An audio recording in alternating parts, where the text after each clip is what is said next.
Group సభ్యులకు నమస్కారం. నా పేరు బోల సుధాకర్. కన్నతల్లి వలె మేలు చేసే కరక్కాయలు నిన్న పోయి తీసుకొచ్చాను. ఇవి వచ్చేసి కరక్కాయలు మొత్తం 7 జాతులుగా ఉంటాయి. ఈ రౌండ్ ఈ గోళీ ఆకారంలో చెట్టు కొన్ని ఉంటాయి. ఎండిన తర్వాత ఇగో ఈ విధంగా అవుతాయి. ఇట్లా ఇవి చెట్ల దగ్గర ఎండాయి. ఇవి పెద్ద సైజు కరక్కాయలు, ఇంకా పెద్ద సైజు కూడా ఉంటాయి ఇందులో.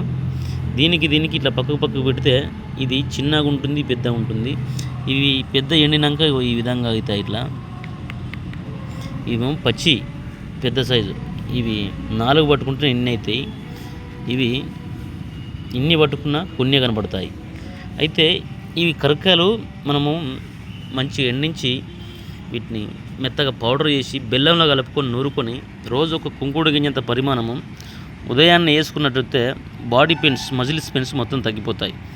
ఈ విధంగా సేకరించుకొని ఎండించుకుంటే 1 సంవత్సరం మాగినాక కనుక ఉపయోగించుకుంటే దివ్య ఔషధం అమృతంలాగా పనిచేస్తుంది ఇది.